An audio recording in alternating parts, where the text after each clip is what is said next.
Hello everyone, welcome back to my channel. आज इस video lecture में हम करने वाले हैं 18 जून 2024 को जो आपका पेपर हुआ था कॉमर्स का, उसको सॉल्व। ठीक है, ट्राई करेंगे सारे क्वेश्चंस हम सॉल्व करें। तो स्टार्ट करते हैं। सबसे पहले ये प्रैक्टिकल क्वेश्चन है एक, if EBIT is 1120। Okay, EBIT होता है earning before interest and taxes, profit before taxes is 320, fix cost is 700। तो आपको ऑपरेटिंग लेवरेज निकालना है, डिग्री ऑफ ऑपरेटिंग लेवरेज। देखो, सबको पता है सेल्स माइनस VC हमारा होता है कॉन्ट्रीब्यूशन। ठीक है, कॉन्ट्रीब्यूशन में अगर मैं फिक्स कॉस्ट को माइनस करूंगी तो मेरा आता है EBIT में मैं इंटरेस्ट को माइनस करूंगी तो मेरा प्रॉफिट आफ्टर टैक्स या फिर अर्निंग बिफोर टैक्स ये आ जाएगा। ठीक है, तो अब यहाँ पे हमें क्वेश्चन में गिवन क्या क्या है पहले हम वो देख लेते हैं। तो क्वेश्चन में हमें गिवन है EBIT कितना है 1120, फिक्स कॉस्ट हमें गिवन है 700। और अब वैल्यू सबसे पहले तो हम देख लेते हैं फॉर्मूला क्या होता है डिग्री ऑफ ऑपरेटिंग लेवरेज का। डिग्री ऑफ ऑपरेटिंग लेवरेज के दो फॉर्मूले हैं हमारे पास, एक तो है कंट्रीब्यूशन अपॉन EBIT और एक होता है परसेंटेज चेंज इन आपका profit upon percentage change in sales. वो यहाँ पे काम आएगा नहीं अभी, क्योंकि हमें सिर्फ कंट्रीब्यूशन और EBIT चाहिए। तो देखो, अगर मैं EBIT में फिक्स्ड कॉस्ट प्लस कर देती हूँ, EBIT में फिक्स्ड कॉस्ट प्लस कर देती हूँ तो मेरा कॉन्ट्रीब्यूशन आ जाएगा। तो यहाँ पे हमारा EBIT 1120 है और फिक्स कॉस्ट 700 है। तो अगर मैं इसको प्लस करती हूँ तो मेरा क्या आ जाएगा यहाँ पे 700, और ये हमारा क्या हो गया, अच्छा हाँ, फिक्स कॉस्ट हमारी 700 है। ठीक है, 1820 आ गया। ठीक है, तो कंट्रीब्यूशन कितना हो गया 1820 और EBIT आपको गिवन है कितना 1120। तो ये हमारा क्या हो गया, कट गया। अब आपको कुछ नहीं करना, अब आप डिवाइड कर दो 182 को 112 से डिवाइड कर दो, तो 112। ठीक है, तो यहाँ पे हमारा 0 आ जाएगा, यहाँ पे 7। ठीक है, अब उसके बाद हम करते हैं यहाँ पे 7। ओके, तो यहाँ पे हमें डेसिमल लेना पड़ेगा 1.0। या तो देखो आपका जो आंसर है वो क्या आएगा 1.625 आएगा या 1.25। तो 702 से तो जाने से रहा, तो हम क्या करेंगे इसको, basically will multiply it by 6। तो अगर हम इसको 6 से मल्टीप्लाई करके देखें, 6 वन जा 6 7 एंड 6 वन जा 6 672। तो ये मैं इसको मल्टीप्लाई करती हूँ तो हमारा कितना आ जाएगा 672 आ जाएगा। एंड देन हमारा यहाँ पे 8, फिर उसके बाद हमारा क्या आ जाएगा यहाँ पे 2 सॉरी, और फिर उसके बाद हमारा यहाँ पे 0, राइट। तो अब यहाँ दोबारा से हम 112 को 2 से मल्टीप्लाई करते हैं, 2 2 जा 4, 2 1 जा 2, 224, राइट। तो अब हम यहाँ करेंगे 2, तो ये हमारा 224 आ गया। तो कहीं ना कहीं जो हमारा एग्जैक्ट आंसर है वो क्या होगा 1.625 आया। आपको समझ में हमने क्या किया, सिर्फ कंट्रीब्यूशन को निकाला है कैसे, EBIT में फिक्स कॉस्ट प्लस करके। If you want that I should make a separate video on leverage, please write in the comment section. अभी फिलहाल के लिए इसका आंसर होगा 1.625। Okay, so our next question is from lease. Again finance का question आया हुआ है, फाइनेंस के बहुत ही मज़ेदार क्वेश्चन आए थे। फाइनेंस लीज जो है आपका बेसिकली वो जिसमें रिस्क एंड रिवॉर्ड सारा का सारा आप ट्रांसफर कर देते हो। ठीक है, ये लॉन्ग टर्म लीज होती है हमारी। तो अगर आप the lessor transfer substantially all the risk and rewards, I guess इनकी ना नंबरिंग चेंज हो गई है तो, बट लेकिन मैं आपको ना आंसर मार्क करके बता देती हूँ। ठीक है, बस इसी क्वेश्चन में ऐसा हुआ है, the lessor transfer substantially all the risk and rewards. ठीक है, इसमें ट्रांसफर हो जाएगा तो ये हमारा फाइनेंशियल लीज हो जाएगा। ध्यान रखना बच्चों, शायद इसकी नंबरिंग चेंज हो गई है। उसके बाद है हमारा ऑपरेटिंग लीज। ऑपरेटिंग लीज में क्या है बेसिकली, इसमें हमारा वो ट्रांसफ़र नहीं करता है, तो ये हमारा ये हो जाएगा। सेल्स एंड लीज बैक में क्या होता है कि आप बेचते हो सामने वाले को, और फाइनली डायरेक्ट लीज होता है कि आप उसको लीज पे ले लेते हो। ठीक है, तो financial lease, finance lease or financial lease is basically all about transferring the risk and rewards. Operating lease is all about not transferring the risk and rewards. short term lease, sales and lease back क्या होता है, जो basically Lesi होता है पहले अपना asset बेचता है और फिर दोबारा उसको लीज पे ले लेता है। ठीक है, अब है which of the following is correct about free consent when it is not caused by. Free consent, देखो ये आपका लीगल एस्पेक्ट से क्वेश्चन आया हुआ है। 4 तरीके से अगर हम किसी इंसान को प्रेशराइज करें, पहला होता है हमारा कोहर्जन। ठीक है, अनड्यू प्रेशर एक होता है, फिर हमारा अनड्यू प्रेशर। ठीक है, एक होता है मिस्टेक, एक होता है फ्रॉड। अगर हम इन चारों का इस्तेमाल कर रहे हैं तो कहीं ना कहीं फ्री कंसेंट नहीं है। तो यहाँ पे हमारा जो ऑप्शन नंबर है ये बेलमेंट। ठीक है, यहाँ पे मिस रिप्रेजेंटेशन भी आ जाएगा। तो ये जो है कहीं ना कहीं अगर ये चारों है तो आप क्या कर रहे हो, फ्री कंसेंट सामने वाले की नहीं है। तो ABCD। उसके बाद यहाँ पे एक क्वेश्चन आया हुआ था मैच द कॉलम, ये हमेशा आता है, मतलब प्रीवियस ईयर में काफ़ी बार ये आया हुआ है। तो IFCI का ईयर क्या होता है 1948, राइट। IDBI का ईयर क्या है 1964 एंड ICICI का ईयर क्या है 1965। ये चीज़ नहीं थी इसलिए मैंने रेड में हाईलाइट कर रखी है। ये वाला क्वेश्चन जो है UGC ने पहली बार दिया था। इंफ्रास्ट्रक्चर फाइनेंस कंपनी लिमिटेड का ईयर जो है वो कौन सा है ये 2006, राइट। तो ये हमारा हो गया। तो यहाँ पे आंसर क्या होगा, A का 4, B का 2, C का 3, D का 1। Please check your answer sheet. उसके बाद है ये हमारी थ्योरीज हैं, मोटिवेशनल थ्योरीज, और किसने दिए, तो need hierarchy theory world famous है, 12th क्लास से हम पढ़ते आ रहे हैं, अब्राहम मास्लो ने दी है। ERG थ्योरी इसी को क्रिटिसाइज करने के बाद ही आई थी, existence related and growth needs वाली। 2 फैक्टर थ्योरी सबको पता है, Herzberg, motive hygiene and motivational factors. अब ये थ्योरी थोड़ी सी नई थी, इससे पहले क्वेश्चन नहीं आया हुआ है, साइको एनालिटिक थ्योरी। तो ये हमारा क्या हो जाएगा, साइमन फ्रायड ने दी थी, ठीक है। अब नेक्स्ट क्वेश्चन है, which one of the following provident fund is setup under provident fund act 1925। देखो बच्चों, प्रीवियस ईयर करना क्यों इंपॉर्टेंट होता है, इसी से मिलता जुलता क्वेश्चन आया हुआ था एक बार प्रीवियस ईयर में कि which of the following provident fund is setup under provident fund act 1952, ठीक है। अब यहाँ पे बस ईयर चेंज कर दिया है, यहाँ पे 1925 पूछा हुआ है, तो इसका एग्जैक्ट आंसर होगा स्टैट्यूटरी प्रोविडेंट फंड।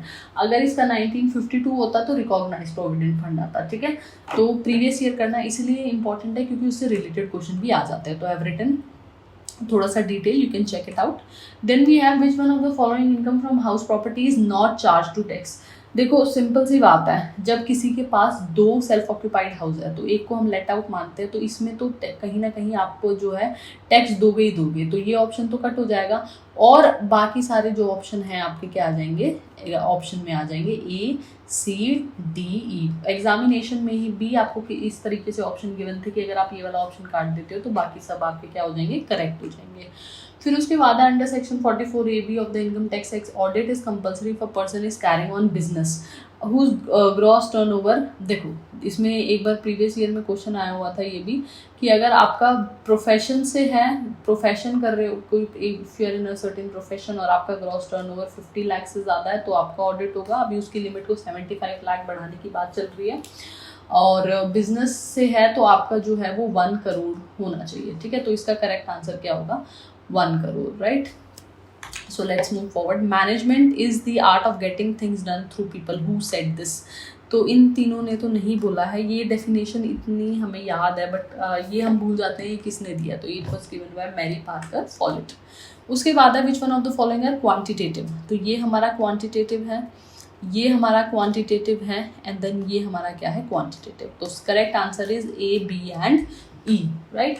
अब नेक्स्ट है the bailment of goods as security for the payment of a debt or performance of a promise is called pledge. मतलब आप क्या करते हो, बेलमेंट देते हो एज अ सिक्योरिटी। मतलब आप जब अपनी सिक्योरिटी को, आप अपने गुड्स को गिरवी रख के आते हो तो हम उसको क्या बोलते हैं, उसको बोलते हैं प्लेज।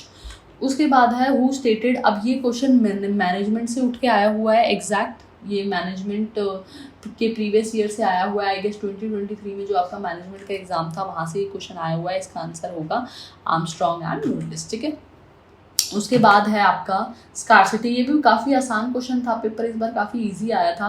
एग्रीगेट डिमांड आपको पता है, मैक्रो इकोनॉमिक्स सबसे इजी की द ब्रांच ऑफ इकोनॉमिक्स जो एग्रीगेट से डील करती है चीज़ों के। एग्रीगेट डिमांड टोटल आउटपुट जहाँ एक्सेस ऑफ ह्यूमन वांट्स आ रही है वो स्कार्सिटी हो जाएगा, और satisfying act of using goods and services to satisfy want, ये आपका क्या हो जाएगा, कंजप्शन हो जाएगा। Again a very easy question. Next आता है आपका arrange the financial institution according to the year of establishment. तो मैंने ईयर डाल दिए हैं पहले इसमें, बाकी पेपर में ये गिवन नहीं थे, ये मैंने डाल दिए हैं। सबसे पहले यहाँ पे आया था आपका ये स्टेट बैंक ऑफ इंडिया। मुझे लग रहा है इसमें एक ऑप्शन मिसिंग है, यस इंपीरियल बैंक। मैं वही कहूँ, पेपर में तो और भी ऑप्शन था। तो सबसे पहले आपका इंपीरियल बैंक आया था, फिर उसी का नाम चेंज करके आया स्टेट बैंक ऑफ इंडिया। पहले आपके 3 बैंक मर्ज हुए थे, फिर वो इंपीरियल बैंक बना था 1921 में, अगर आपने थोड़ी बैंकिंग की हिस्ट्री पढ़ी है। उसके बाद फिर जो है इंपीरियल बैंक का ही नाम चेंज करके SBI रख दिया गया था। तो फर्स्ट ऑप्शन A होगा, फिर आपका क्या होगा यहाँ पे D होगा, and then life insurance corporation, and then your your E and then your finally regional rural bank, ठीक है। तो ये आपका क्या हो जाएगा, एग्जैक्ट आंसर हो जाएगा, ठीक है। नेक्स्ट हम करते हैं यहाँ पे, next is arrange the following procedure of, ये भी प्रीवियस ईयर का क्वेश्चन है आपका, कॉमर्स के प्रीवियस ईयर का क्वेश्चन है। बच्चे अक्सर इस चीज़ में गलती करते हैं कि वो पहले रजिस्टर पे टिक कर देते हैं, ये आपका ABCDE, तो बच्चे क्या चूज करेंगे, बी ऑप्शन चूज करेंगे पहले और टिक कर देंगे। नहीं, पहले आप लॉग इन करोगे, फिर रजिस्टर करोगे, फिर आप अपना जो रिटर्न है जो आपको वो उसको डाउनलोड करोगे and finally you will file it and then your verification, ठीक है। तो बच्चे यहाँ पे गलती करते हैं लॉगिन और रजिस्टर में, ये प्रीवियस ईयर में भी था ये क्वेश्चन। उसके बाद सिनेरियो एनालिसिस, ये आपका अगेन फाइनेंस का क्वेश्चन, रिस्क एंड अनसर्टेनिटी वाले चैप्टर में से क्वेश्चन आया हुआ है। सेंसिटिविटी एनालिसिस क्या होता है कि जब आप एक वेरिएबल का चेंज अपने कैश फ्लो पे और डिस्काउंट फैक्टर पे देखते हो, तो बस आप इसमें ये देख लो one variable at a time, तो ये हमारा क्या हो जाएगा, one variable at a time. Scenario analysis क्या होगा, जब आप बहुत सारे वेरिएबल्स का इफेक्ट देखते हो, तो ये क्या हो जाएगा, combination of variables. Decision tree होता है कि जब हम अलग अलग पॉसिबिलिटीज प्रेजेंट करते हैं कि इसकी क्या पॉसिबिलिटी होगी, इसकी क्या पॉसिबिलिटी होगी, ये आपका डिसीजन ट्री होता है। एंड देन जो लास्ट ऑप्शन होगा वो क्या है, क्रिएटिंग एन आर्टिफिशियल रियलिटी, वो क्या हो जाएगा आपका सिमुलेशन एनालिसिस। तो again a very easy question. अब ये क्वेश्चन आपको कमेंट सेक्शन में लिखना है, इसका आंसर क्या है। Again this is a very easy question. उसके बाद है working capital of a company is given as 6 lakh, ठीक है। Current ratio is 2.5:1 and liquid ratio is 1.5:1। What is the value of inventory. चलो इसको सॉल्व करके देखते हैं। करंट रेशियो आपको कितने गिवन है, 2:5/1, ठीक है। तो current asset upon current liability, ये आपकी करंट रेशियो होती है। तो मैं इसको इस तरीके से लिख सकती हूँ, current asset is equal to 2.5 CL, right. अब इसको हम कहीं ना कहीं यूज़ करेंगे, इसीलिए मैंने ऐसे डाला है।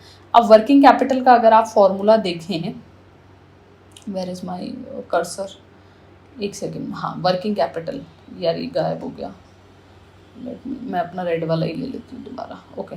तो वर्किंग कैपिटल का अगर मैं फॉर्मूला देखूँ तो current asset minus current liability होता है। तो करंट एसेट की जगह मैं यहाँ 2.5 CL डाल सकती हूँ, राइट। एंड यहाँ पे करंट लाइबिलिटीज़ की जगह मैं लाइबिलिटी ही डाल देती हूँ।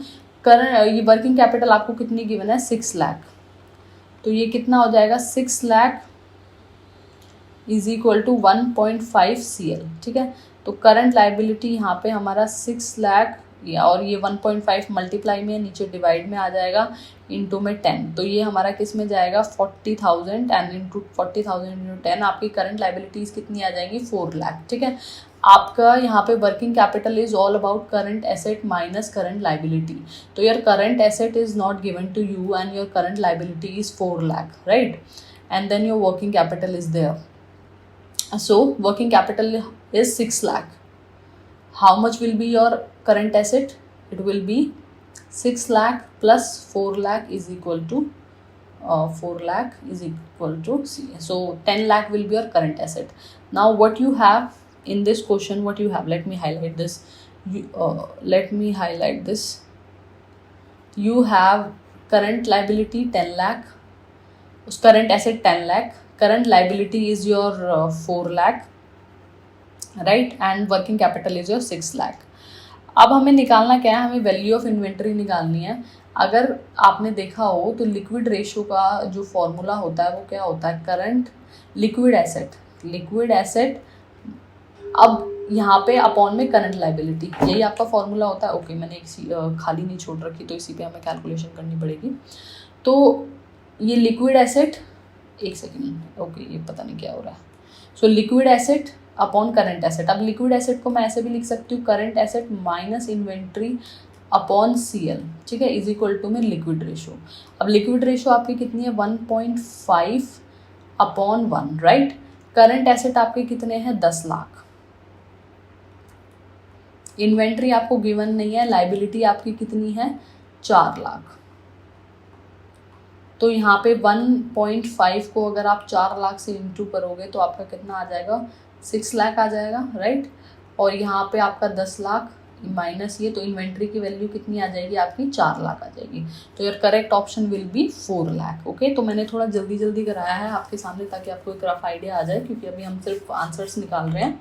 Next is arrange the following steps of the following process of hypothesis testing, इस पे मैंने एक फुल फ्लेज्ड वीडियो बना रखा है हाइपोथेसिस टेस्टिंग, जिसमें आपके जो बेसिक कंसेप्ट है कि हाइपोथेसिस क्या होता है, null hypothesis, alternate hypothesis, what is critical region, what is significance level, what is, मतलब कुछ भी जो आपको टेबल वैल्यू क्या है, कैलकुलेटेड वैल्यू क्या है, जितने भी term, type 1 error, type 2 error, hypothesis testing का पूरा प्रोसीजर मैंने आपको समझा रखा है। वीडियो का लिंक मैं नीचे डिस्क्रिप्शन बॉक्स में डाल दूंगी, इफ़ यू वांट टू सी आप देख सकते हैं, ठीक है। बाकी मैंने इसका आंसर यहाँ पे डाल ही दिया है। नेक्स्ट इज हु प्रोपाउंडेड, ये बहुत आसान है, ए से एब्सोल्यूट, ए से एडम, ऐसे में इसको बच्चे याद करते हैं, मैंने भी ऐसे ही याद किया था। Next we have which is not a distinct. अब ये जो है आपका मार्केटिंग से क्वेश्चन था। अगेन मार्केटिंग की मैंने कंप्लीट वीडियो बना रखी है, जिसमें I have explained each and every term of marketing बहुत मेहनत से, जिसमें I have taken Philip Kotler का सारा मटेरियल और इंडियन ऑथर्स का material, and then I have prepared that PPT, so you can go and watch, link will be in the description box and the answer to it will be tangibility. Then we'll move forward. Again a practical question. If an average to customer, ये ऐसा नहीं होगा if an average to customer arrive at a shopping mall. मैं एक बार question paper देख लेती हूँ इसके लिए, give me a minute. ऐसा तो नहीं होगा कुछ। if an average to customer, तो यहाँ पे ये टू, इस टू की जगह ये आएगा। if an average to customer arrive at a shopping mall per minute, what is the probability that in a given minute exactly 4 customer will arrive? तो इसमें हम पॉइजन डिस्ट्रीब्यूशन का इस्तेमाल करेंगे। पॉइजन डिस्ट्रीब्यूशन का जो फॉर्मूला है वो हमारा y lambda x factorial then x factorial, ठीक है। ये हमारा पॉइजन डिस्ट्रीब्यूशन का फॉर्मूला होता है। तो यहाँ पे e की वैल्यू हमें क्वेश्चन में गिवन है, मैं इसको डालना भूल गई। e-2 हमें कितना गिवन है, e-2 is equal to 1.353, right. तो ये हमारा क्या हो जाएगा यहाँ पे 1। अब अच्छा पहले हम y देख लेते हैं, हमारा लैम्डा की वैल्यू कितनी है हमारी 2, ठीक है। 2 कस्टमर आते हैं यहाँ पे, अगेन 2, और x की वैल्यू कितनी है हमारी 4, तो यहाँ फैक्टोरियल नहीं आएगा ये।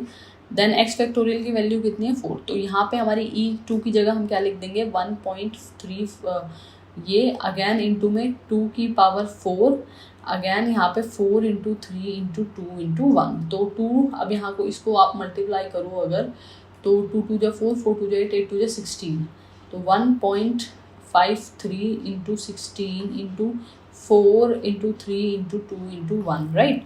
तो आप 4 को 4 से कट करोगे, 2 को 2 से कट करोगे, तो यहाँ पे 1.3 को जब आप 2 से मल्टीप्लाई करोगे तो 2 3 जा 6, 2 5 जा 10, 2 3 जा 6 7, एंड देन 2 1 जा 2, तो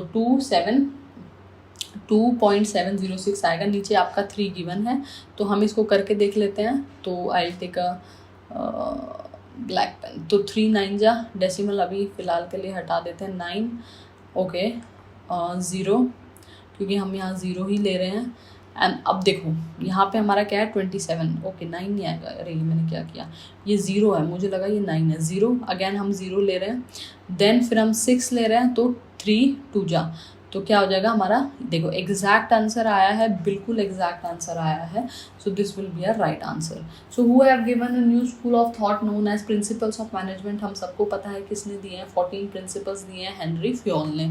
उसके बाद in which year General Agreement on Tariff and Trade was set up, it was set up in October 9, देखो साइन हुआ था वो 1 जनवरी, नॉर्मली साइन हुआ था वो 23 कंट्रीज़ के द्वारा, कब, अक्टूबर 1947 को, बट लेकिन पूरा लॉ बन गया था वो हमारा 1948 को, 1 जनवरी 1948 को वो पूरा लॉ बन गया था। So it was signed in October 1947, तो आपको कंफ्यूज नहीं होना है 2 डेट्स में। Then agreement which is enforceable by law and of the option of other party, that is called voidable contract. And then arrange the following financial institutions according to the order in which they were established, तो ये हमारा नबार्ड आया था जुलाई 1982 में, ठीक है। NHB आया था हमारा 1988 में, एंड देन अगेन 1982 में, एंड देन अगेन 1990 में। अब ये डेट हमारी नहीं है, ये आया था हमारा 1971 में। तो एक टेबल मैंने बना रखा है, इसमें देखो इन दोनों की मैंने एग्जैक्ट डेट क्यों डाली है, because they both were established in the year 1982, so you have to remember that Exim bank was there who was the first to get establish, and NABARD was established in 12th July, right. So then now you can arrange, आप आराम से arrange कर सकते हो इनको। Answer कैसे arrange करेंगे? So answer would be E, right, E C, Exim Bank, and then NABARD, and then you have B, and then you have D. So this will be your answer, ECA B2. Then we have in which book Alfred Marshall, see I'm not sure about it, but काफ़ी जगह से, एक दो जगह से देख के इसका आंसर प्रिंसिपल ऑफ इकोनॉमिक्स आ रहा है, but again I am doubtful. Let's wait for the answer key and see कि इसका फाइनली आंसर क्या होता है। I am not sure about it. Then if a partnership form to carry on business without specifying any period or time and continues to exist as long as the partners are willing to carry, that is called partnership at will. See मैंने 25-30 question आपको इससे पहले solve कराए थे एक 16-17 minute की video बना के। अब मैंने आपको कम से कम 30 से 35 क्वेश्चन, और उससे भी ज़्यादा हो सकते हैं, आई एम नॉट काउंटेड, उससे भी ज़्यादा क्वेश्चन मैंने सॉल्व कराए हैं। इफ़ यू वांट कि मैं बाकी के जो रिमेनिंग क्वेश्चंस हैं वो भी लेके आऊँ जून 18 जून 2024 कॉमर्स के पेपर के लिए, please write in the comment section and let me tell you that my channel is related to research and commerce concept, so that's why the name of my channel is commerce concepts and research. तो यहाँ पे आपको net की coaching भी मिलेगी और research, जब आपका PhD में एडमिशन हो जाएगा जब तक भी आपको जो है उसका कोर्स वर्क का मटेरियल भी मिलेगा। तो आपके नेट से PhD तक पूरा साथ रहेगा इस चैनल का। तो please like, share and subscribe. Thank you so much for watching.